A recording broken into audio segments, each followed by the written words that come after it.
வணக்கம் நண்பா. ஸோ இன்னைக்கு நம்ம 12th மேக்ஸோட இன்டகிரேஷனோட பேசிக்ஸை 10th மேக்ஸை வச்சு படிக்க போறோம்.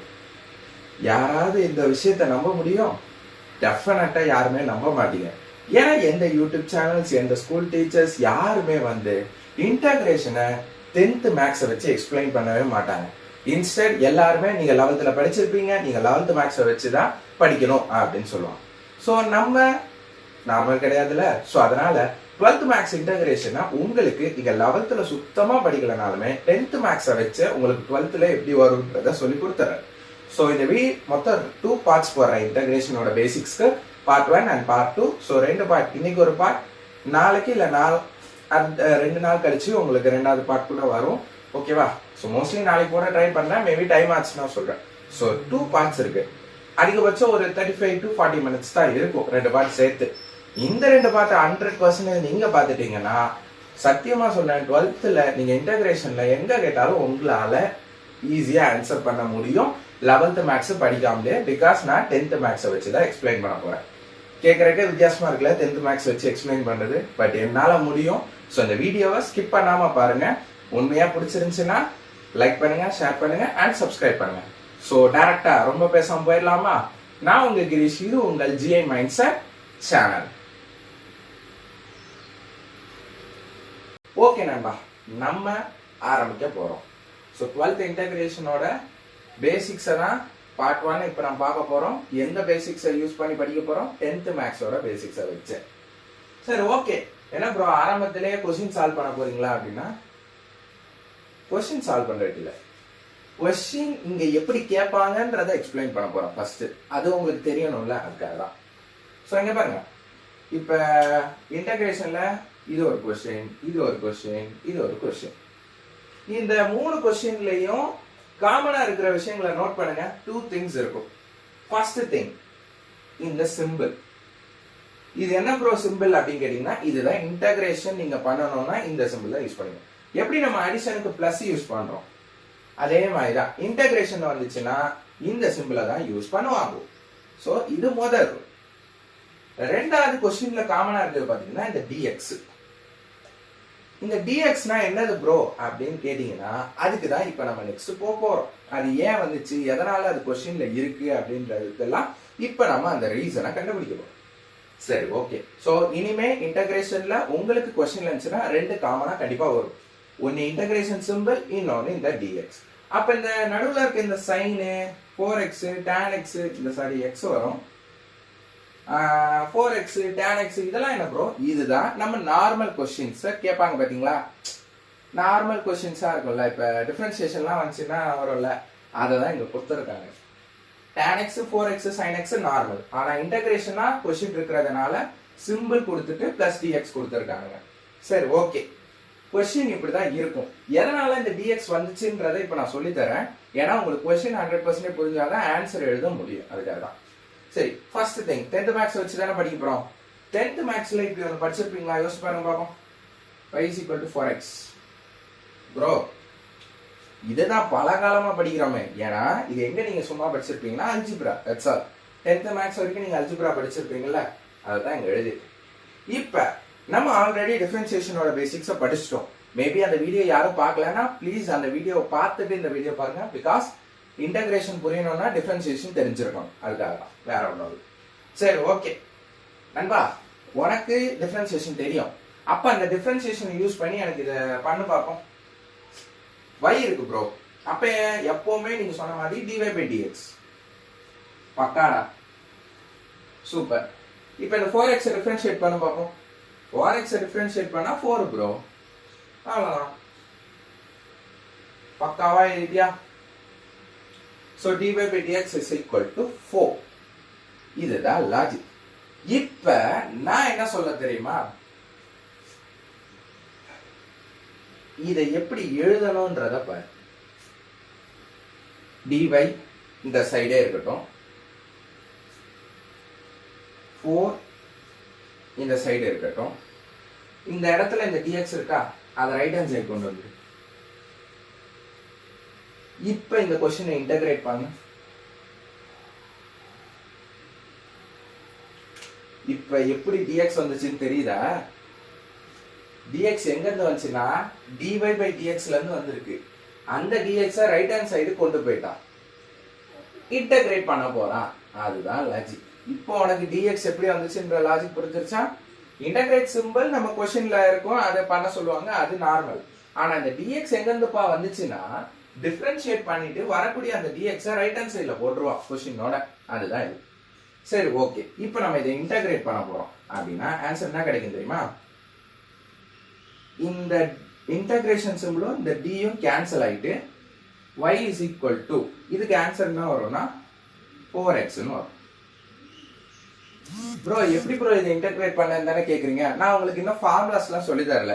ஸோ அதனால இன்டகிரேட் பண்ணா இந்த ஆன்சர் வரும்னு சும்மா சொல்றேன். நம்ம ஃபார்முலாஸ் படிக்கிறப்போ ஏன்ற ரீசன் புரியும், அவ்வளோதான். தெரியலன்னா நான் உங்களுக்கு ஃபார்முலா இங்கே எழுதுனாலும் எழுதலாம், பட் புரியாதுல்ல, அதுக்காக எழுதல. சரி, இப்போ நான் உங்களை ஃபார்முலாலாம் படிக்க சொல்ல. இது என்னன்னு பாருங்களேன், y is equal to 4x. இந்த y is equal to 4x எங்கேயோ பார்த்த மாதிரி இருக்கா? என்ன ப்ரோ கேட்குற? கொஸ்டின்ல இந்த சைடு எழுதி வச்சிருக்கேன், கவனி. கொஸ்டின் கொடுத்த என்ன பண்ண சொன்னேன்? டிஃபரன்ஷியேட் பண்ண சொன்னேன். டிஃபரன்ஷியேஷன் ஆன்சர் கிடைச்சது. திருப்பி என்ன பண்ண சொன்னேன்? இன்டகிரேட் பண்ண சொன்னேன். இன்டகிரேட் பண்ண ஆன்சர் என்ன கிடைச்சது? கொஸ்டினே கிடைச்சதா? இதுதான் லாஜிக். டிஃபரன்சியேஷனும் இன்டகிரேஷனும் ஆப்போசிட் ப்ராசஸ். அதாவது மேக்ஸ்ல நம்ம எப்படி பிளஸ் அண்ட் மைனஸ் யூஸ் பண்ணுவோம்? பிளஸ் பண்ணிட்டு மைனஸ் பண்ணா ஒரே ஆன்சர் திருப்பி கிடைக்கும்ல, அதே மாதிரி தான். டிஃபரன்ஷியேட் பண்ண ஆன்சரை இன்டகிரேட் பண்ணா திருப்பி கொஸ்டினே கிடைச்சிடும். கொஸ்டின் கொடுத்தா டிஃபரன்ஷியேட் பண்ண, திருப்பி அதை இன்டகிரேட் பண்ணா கொஸ்டினே கிடைச்சிருச்சு. இதுதான். இந்த ரெண்டுமே ஒரு பிளஸ் அண்ட் மைனஸ் மாதிரி தான் மேக்ஸ்ல ஒர்க் ஆகும். இன்னும் சிம்பிளா சொல்லணும்னா நம்ம சின்ன கிளாஸ்ல பிளஸ் அண்ட் மைனஸ் படிச்சதை இங்க நம்ம டிஃபரன்ஷியேஷன் இன்டகிரேஷன் ஒரு நியூ டேர்ம் யூஸ் பண்ணி பக்காவா வித்தியாசமா படிக்கிறோம். அதுதான் மேட்ரு. ஓகேவா? ஸோ இப்போ இந்த பார்ட் வரைக்கும் உனக்கு எல்லாமே புரிஞ்சிருக்கும் நம்புறேன். dx ஏன் வந்துச்சு, எதனால இந்த இன்டகிரேட் சிம்பிள் வந்து எதனால இல்லை, ஜஸ்ட் இன்டகிரேட் சிம்பிள் யூஸ் பண்ணணும், அதனால அது கொடுத்துருக்கோம். இந்த dx ஏன் வந்துச்சுன்றதை எக்ஸ்பிளைன் பண்றதுக்காக தான் நான் உனக்கு இவ்வளோ பெரிய ஸ்டெப் நான் சொல்லி கொடுத்தேன். இந்த ரெண்டு ப்ராசஸ்மே ரிவர்ஸ் ப்ராசஸ் அப்படின்ற லாஜிக்கு நான் உனக்கு சொல்லி கொடுத்தேன். சரி ஓகே ப்ரோ, நீ ரிவர்ஸ் ப்ராசஸ்ன்னு சொல்லி கொடுத்தல, எதுக்கு இது ரிவர்ஸ் ப்ராசஸ்ன்னு சொல்லி கொடுக்கணும்? இதை படிச்சு நான் என்ன புரிஞ்சுக்க போறேன்னு தானே கேட்குறேன். இப்போ சொல்றேன். ஸோ உனக்கு புரிஞ்சிச்சுல, கொஸ்டின் இப்படி தான் இருக்கும். dx ஏன் வந்துச்சுன்னா டிஃபரன்ஷியேஷன் பண்ணும்போது dx ரைட் ஹேண்ட் சைடில் போட்டதுனால கொஸ்டின் அப்படி வந்திருக்கு. அண்ட் முக்கியமா டிஃபரன்ஷியேஷன் இன்டகிரேஷன் ஆப்போசிட்டா வேலை செய்யும் அப்படின்றது சொல்லு. ஓகே சரி ஓகே, இது ஏன் ரிவர்ஸ் ப்ராசஸ் அப்படின்னு சொல்றோம்னா கொஸ்டினை கவனிச்சனா உனக்கே புரிஞ்சிடும். சரி ஓகே, எல்லாருக்கும் டிஃபரன்ஷியேஷன் தெரியும்ல. சரி, sin x டிஃபரன்ஷியேட் பண்ணி எனக்கு ஆன்சர் யாராவது சொல்லுங்க பார்ப்போம். இதுல என்ன ப்ரோ, அப்பயே படிச்சுனேன் cos x. ப்ளீஸ் யாராவது இந்த வீடியோ பார்க்கலன்னா டிஃபரன்ஷியேஷன் வீடியோ பார்த்துட்டு இதை பாருங்க ப்ளீஸ். இல்ல ப்ரோ எனக்கு டிஃபரன்ஷியேஷன் நார்மலாவே தெரியும்னா டைரக்டா நீ இந்த வீடியோ பாரு, தப்பே கிடையாது. sin x is equal to cos x. எப்படி இதை டிஃபரன்ஷியேட் பண்ணா இது கிடைக்கும். இப்ப நான் சொல்லி கொடுத்த மெத்தட், அதாவது முதல் பாட்டுல நான் சொல்லி கொடுத்த மெத்தட் புரிஞ்சதுன்னா இப்ப இதுக்கு பதில் சொல்லுவேன். cos x இன்டகிரேட் பண்ணா sin x. புரிஞ்சுச்சா? இதே மாதிரி cos x டிஃபரன்ஷியேட் பண்ணா minus sin x. Minus sin x integrate பண்ணா cos x. இப்ப புரியுதா? டிஃபரன்ஷியேட் பண்ணி கிடைக்கிற ஆன்சர் நம்ம ஃபார்முலால படிச்சிருக்கோம். அந்த ஆன்சரை இன்டகிரேட் பண்ணா திருப்பி டிஃபரன்ஷியேஷனோட क्वेश्चन கிடைச்சிடும். அதை தான் நான் இங்க எழுதிருக்கேன். இப்போ இதை நம்ம டிஃபரன்ஷியேட் பண்ணியிருக்கோம். இந்த டிஃபரன்ஷியேட் பண்ண ஆன்சரை நான் இன்டகிரேட் பண்ணோடனே எனக்கு क्वेश्चनே கிடைச்சிருச்சு. Same goes for here. அப்ப நீங்க படிச்ச எல்லா டிஃபரன்ஷியேஷன் ஃபார்முலாஸுமே இன்டகிரேஷன் ஃபார்முலாஸ் தான். நான் அப்படியே திருப்பி தான் எழுத போறேன். இதுக்காக தான் நான் இந்த இதெல்லாம் சொல்லி கொடுத்தது. இப்போ அதோட ஃபார்முலாஸை பத்தி பார்க்கலாமா? உனக்கு ஜெனரல் பேசிக்ஸை நான் சூப்பரா சொல்லி கொடுத்துட்டேன். ஃபார்முலாஸை இப்போ நான் எக்ஸ்பிளைன் பண்ணேன்னா இந்த பார்ட்டோட வீடியோ நெக்ஸ்ட் பார்ட்ல நம்ம அதோட மெத்தட்ஸை பார்க்கலாம். ஓகேவா? ரைட், ஓகே நண்பா. ஃபார்முலாஸ் எல்லாமே பக்காவே எழுதி முடிச்சிட்டேன். மொத்தம் எத்தனை ஃபார்முலாஸ் இருக்கு? 15 ஃபார்முலாஸ் இருக்கு. ஐ திங்க் அங்க எவ்வளவு இருந்துச்சுன்னு எனக்கு ஞாபகம் இல்லை. 13 14 எனக்கு சரியா ஞாபகம் இல்லை. ஆனா அங்க நீ என்ன படிச்சியோ ஃபார்முலாஸ் அதே பேசிக் ஃபார்முலாஸ் தான் இன்டகிரேஷனுக்கு வரும். கொஞ்சம் என்ன பண்ணிருப்பேன்னா ஆன்சரை கொஸ்டினை மாத்தி எழுதிருப்பேன். For example log x differentiate பண்ணா என்ன வரும்னு சொன்னேன் 1/x. இப்ப அப்படியே ரிவர்ஸ்ல எழுதிருக்கேன். அதே கோஸ் ஃபார் tan x னா secant square x வரும்னு சொன்ன டிஃபரன்ஷியேஷன்ல. சோ அதே லாஜிக்ல தான் இந்த மொத்த ஃபார்முலாஸும் இருக்கும். சோ நீங்க யாராவது டிஃபரன்ஷியேஷன் ஃபார்முலாஸை பக்காவா படிச்சு முடிச்சிருந்தீங்கன்னா நீங்க இந்த எல்லா ஃபார்முலாஸையும் படிச்சிட்டீங்க. So congratulations. ஒருவேளை ப்ரோ நான் இன்னும் படிக்கல ப்ரோ அப்படின்னு சொல்லிட்டீங்கன்னா கவலையே படாதீங்க, இப்ப நான் சொல்லி தரேன். அவ்வளவுதான். சரி, ஓகே. சோ இங்க பாருங்க, இன்டகிரேஷன் போட்டு 0 dx is equal to c ன்னு கொடுத்துருக்கேன் அப்படின்னு சொல்லிட்டு ஒரு நிறைய 15 ஃபார்முலா இருக்கு. இதை டைரக்டா பார்த்தா உங்களுக்கு புரியாது, அது எனக்கே புரியுது. இந்த இன்டகிரேட் சிம்பிள் dx எல்லாம் நான் சொல்லி கொடுத்துருக்கேன். ஸோ அதனால நீங்க அதை பத்தி கவலை வரி பண்ணிக்க தேவையில்லை. நிறைய பேர் என்கிட்ட கேட்கிற கேள்வி என்னவா இருக்கும்னா, இந்த c-னா என்ன, இந்த சிக்கு என்ன அர்த்தம், இதை எடுத்து சம்பந்தமே இல்லாம எல்லா ஃபார்முலாலையும் சி சி சின்னு போட்டிருக்கீங்க. என்ன ப்ரோ இது, வாட் ப்ரோ, வெரி ராங் ப்ரோன்றீங்களா? ஒன்றும் இல்லை, சிம்பிளா சொல்லித்தரேன் பாருங்க. இந்த சி ஏன் வந்துச்சுன்னா ஒரு எக்ஸாம்பிள் வச்சு சொல்லி கொடுத்தாதான் இந்த சி ஏன் வந்துச்சுன்றத சொல்ல முடியும். ஃபார் எக்ஸாம்பிள் இப்போ உங்ககிட்ட என்ன சொல்லலாம், ஏதாவது ஒரு எக்ஸாம்பிள் எடுத்துக்கலாமா? அதுதான் எனக்கு தெரிஞ்ச ஒரு பெஸ்ட் எக்ஸாம்பிளா இருக்கும் நினைக்கிறேன். சரி, okay. y is equal to 3x plus 4ன்னு வச்சுக்கிறேன். 4 கொஞ்சம் கேவலமா இருக்கு எனக்கு தெரிஞ்சு. சரி, டிஃபரன்ஷியேட் பண்ணுங்க. என்ன bro, dy by dx is equal to 3x நான் இதுவா பண்ணிட்டேன்னா எனக்கு ஆன்சர் 3 வரும். கரெக்டா? சரி, 4 கான்ஸ்டன்ட் டிஃபரன்ஷியேட் பண்ண முடியாது. So answer 3. சரி, இப்போ மறுபடியும் என்ன பண்ணணும், இப்போ எனக்கு இந்த 3 இன்டகிரேட் பண்ணா எனக்கு என்ன ஆன்சர் கிடைச்சிருக்கணும், 3x plus 4. அதுதானே நம்ம லாஜிக்கு, ரெண்டும் ஆப்போசிட் ப்ராசஸ் தானே. ஸோ நான் மறுபடியும் இன்டகிரேட் பண்ண போறேன். dx ஆன்சர் கொண்டு போயிட்டு இன்டகிரேட் பண்ணி பார்த்தா இது வையோ மாறிடுது எப்பவும் போல ஆப்போசிட் ப்ராசஸ்னால. ஆனா இந்த சைடு எனக்கு என்ன ஆன்சர் கிடைச்சதுன்னா வெறும் 3x தான் கிடைச்சது. ஆனா என்னோட கொஸ்டின் என்ன, 3x plus 4. கரெக்டா? இப்ப அந்த பிளஸ் 4 காணும். இது பிளஸ் 4க்கு மட்டும்தான் வருமானு கேட்டா கிடையாது. மேபி வேற என்ன நம்பர் கொடுத்தாலும் இந்த சைடு வரும். ஃபார் எக்ஸாம்பிள் 100, 1000, 1 lakh, 2 lakh என்ன நம்பர் கொடுத்தாலும் அது மிஸ் ஆகி தான் போகும். ஸோ நம்பர் இங்க நான் என்ன சொல்ல வரேன், கான்ஸ்டன்ட். ஸோ எந்த கான்ஸ்டன்ட்டையும் டிஃபரன்ஷியேட் பண்ணா நமக்கு அந்த நம்பர் மறைஞ்சிருது. இன்டகிரேட் பண்றப்ப கொஸ்டின் நமக்கு வரணும், ஆனா அது வர மாட்டேங்குது. இந்த ப்ராப்ளத்தை சால்வ் பண்றதுக்காக தான் ஒரு கான்ஸ்டன்ட்டை உருவாக்குனாங்க, அதுதான் சி.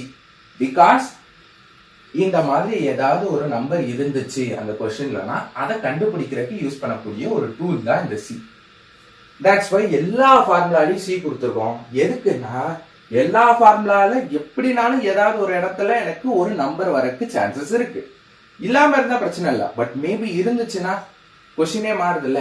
அந்த நம்பரை கண்டுபிடிக்கிறதுக்கு யூஸ் பண்ணக்கூடிய டூல் ஒரு கான்ஸ்டன்ட் இல்ல ஒரு வேல்யூ, ஒரு வேரியபிள் என்ன வேணா வச்சுக்கோங்க, இத கான்ஸ்டன்ட் தான் சொல்லுவாங்க, சி. ஓகேவா?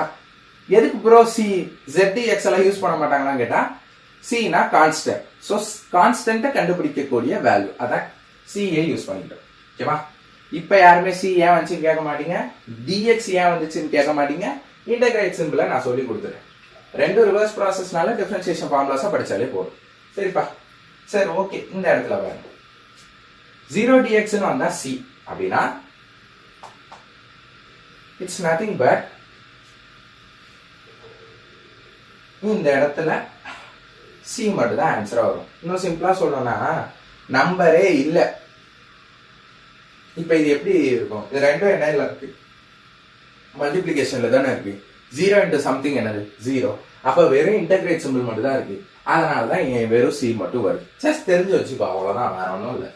இனி என்ன ஒரு நம்பர் வந்துச்சுன்னா வேற, நம்பரே இல்ல எனக்கு இப்படிதான் கொஸ்டினே இருக்கு அப்படின்னா சி. இப்படி கொஸ்டின் இருந்துச்சுன்னா இதை இன்டகிரேட் பண்ண ஆன்சர் உனக்கு சி மட்டும் தான் வரும். ஓகேவாடா? சூப்பரா? ரைட். ஒருவேளை நம்பர் இருந்துச்சுன்னா அதுதான் இந்த கே ரெப்ரசன்ட் பண்ணும். மேபி 4x 5 சாரி 4 5 6 அந்த மாதிரி நம்பர் இருந்துச்சுன்னா 4 இருந்தா 4x, 5 இருந்தா 5x, 1 இருந்தா 1x. இதுதான் லாஜிக். புரிஞ்சிருச்சா? கூட ஒரு plus C. x power n அங்க டிஃபரன்ஷியேஷன்ல nx பவர் n minus 1 இங்க பாரு. x power n plus 1 divided by n plus 1. இது ஒரு ஃபார்முலா. அண்ட் இதெல்லாம் நீங்க இதுக்கு அடுத்த எல்லா ஃபார்முலாஸும் நீங்க டிஃபரன்ஷியேஷன்ல படிச்சதுதான். log x 1 by x. இது கொஞ்சம் படிச்சுக்கணுங்க. மைனஸ் cos x தான் சாரி sin x இன்டகிரேட் பண்ணா minus cos x. cos x integrate பண்ணா sin x. sin x differentiate பண்ணா cos x. Same goes for இது எல்லா ஃபார்முலாஸும் இதுதான். e பவர் x பாத்தீங்களா, e பவர் x வருது. நம்ம அங்கேயே அதே தான் படிச்சிருப்போம். அதனாலதான் இது பாருங்க, sin inverse cos inverse tan inverse. அங்க லெஃப்ட் ஹேண்ட் சைடுல இருக்கிறதா நான் ரைட் ஹேண்ட் சைடுல போட்டு விட்டுருக்கேன். அவ்வளவுதான். மிச்சபடி எல்லாமே எக்ஸாக்ட் சேம், அப்படியே டிட்டோவா வரும். நீங்க கவலைப்படாதீங்க. ஜஸ்ட் ஒரு ஸ்கிரீன்ஷாட் எடுத்துக்கோங்க. எடுத்து முடிச்சிங்களா? அது எடுக்கலன்னா பாஸ் பண்ணி எடுத்துக்கோங்க ப்ளீஸ். இவ்வளவுதான் ஃபார்முலாஸ். இதை மட்டும் படிச்சா போதும். இது வரைக்கும் நான் உங்களுக்கு சொல்லி கொடுத்தது 10th மேக்ஸ் பேசிக்ஸ் வச்சுதான். ஐ ஹோப் எல்லாருக்குமே இது வரைக்கும் கரெக்டா புரிஞ்சிருக்கும் நம்புறேன். பிகாஸ் நெக்ஸ்ட் நம்ம படிக்க போறது மெத்தட்ஸ் ஆஃப் இன்டகிரேஷனை படிக்க போறோம். நிறைய மெத்தட்ஸ் இருக்கு. பட் நம்ம 12th மேக்ஸ் புக்ல ஜஸ்ட் ஐ திங்க் ஒரு 5 to 6 மெத்தட்ஸ் தான். அந்த 5 to 6 மெத்தட்ஸ்க்கு ஒரு எக்ஸாம்பிள வச்சு நான் கம்ப்ளீட்டா உங்களுக்கு சொல்லி தந்துடுறேன் நெக்ஸ்ட் பார்ட்ல. இப்போதைக்கு நீங்க பண்ண வேண்டியது என்னன்னா, இந்த ஃபார்முலாஸை மட்டும் மனப்பாடம் பண்ணும். அது கூட டிஃபரன்ஷியேஷன் படிச்சிட்டீங்கன்னா இந்த ஃபார்முலாஸ் கூட மனப்பாடம் பண்றது இன்னும் ஈஸி. ஸோ இதுக்கு மேல ஏதாவது டவுட் இருக்கா? இல்ல ப்ரோ எனக்கு இந்த dx சரியா புரியல, இல்ல எனக்கு இந்த c சரியா புரியல, இல்லைன்னா நீங்க சொல்றக்கூடிய அந்த லாஜிக் எனக்கு ஏதாவது புரியலன்னா கமெண்ட் செக்ஷன்ல கேளுங்க. நான் எல்லாருக்குமே பர்ஃபெக்டா ரிப்ளை பண்ணிட்டு தான் இருக்கேன். ஸோ நீங்க என்ன டவுட்னாலும் கேளுங்க. ஓகேவா? ஸோ நாளைக்கு பார்ட் 2 வீடியோ இல்ல 1 டே கழிச்சு கூட போறேன். ஸ்டில் எனக்கு ஹெல்த் இன்னும் ஒழுங்கா வரல. ஸோ அதுக்காக வேற ஒன்றும் கிடையாது. பட் மோஸ்ட்லி வீடியோ போட ட்ரை பண்ணிடுறேன். ஓகேவா? ஸோ நாளைக்கு பார்க்கலாமா நண்பா?